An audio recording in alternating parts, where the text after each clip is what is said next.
আওয়ামী লীগ কোনো মানুষের দল হতে পারে না। যে বাংলাদেশে আওয়ামী লীগকে সবাই মীর জাফর লীগ হিসাবে জানবে আগামী 100 বছর। এবার চিন্তা করেন, এটা হার না, এটা পতন, এটা আল্লাহর তরফ থেকে আসছে।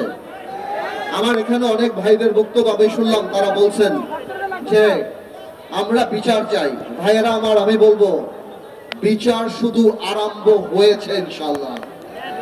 এই বিচার এমন ভাবে হবে যে বাংলাদেশে আওয়ামী লীগকে সবাই মীর জাফর লীগ হিসাবে জানবে আগামী 100 বছর।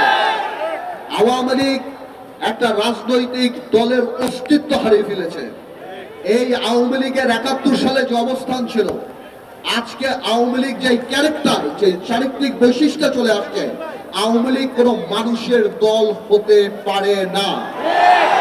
আজকে ভাইয়েরা বোনেরা, আজকে আপনারা এই ছাত্র বৈষম্য আন্দোলনে ছাত্র জনতার যে আন্দোলন দেখছেন, এই আন্দোলন 17 বছর মানুষের পুঞ্জীবিত ক্ষোভ। এই আন্দোলন এমন এক পিতার আন্দোলন যে লজ্জায় তার পরিবারের সাথে ভাত খেতে বসে নাই, কারণ সে বাজার করতে পারে না। এই আন্দোলন সেই আন্দোলন যারা শেয়ার মার্কেটের সর্বস্ব হারিয়ে সুইসাইড করেছে, আত্মহত্যা করেছে।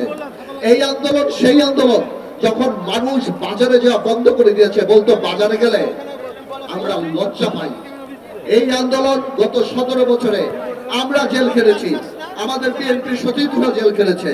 আজকে খালেদা জিয়ার মতো একটা নেত্রীকে কিভাবে বাড়ি থেকে বের করে এনে অপমান করার জন্য 2 কোটি টাকার জন্য জেল খাটিয়েছে।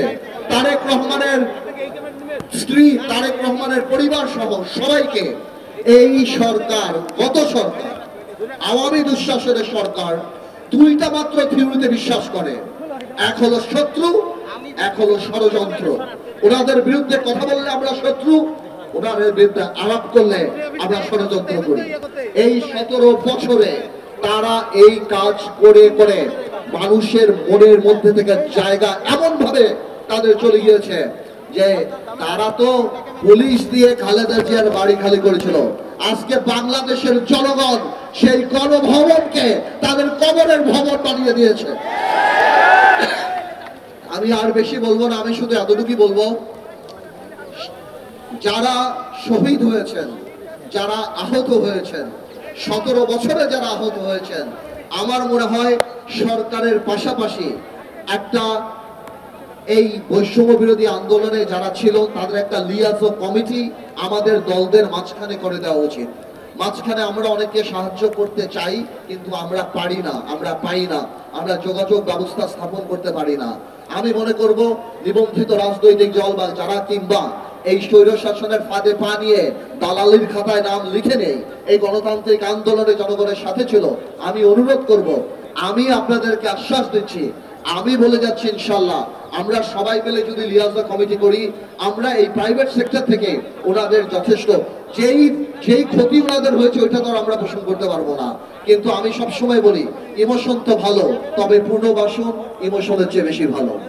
আমি আমার বক্তব্য শেষ করার আগে একটা কথা বলি, এই বিজয় আমাদের সবার বিজয়।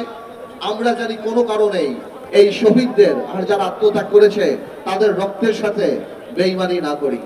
সামনের বাংলাদেশে আমরা জানি আল্লাহকে ভয় পাই, ক্ষমতাকে দায়িত্ব হিসেবে দেখি এবং এই রক্তের যথাযথ সম্মান দিতে পারি। আল্লাহ হাফেজ।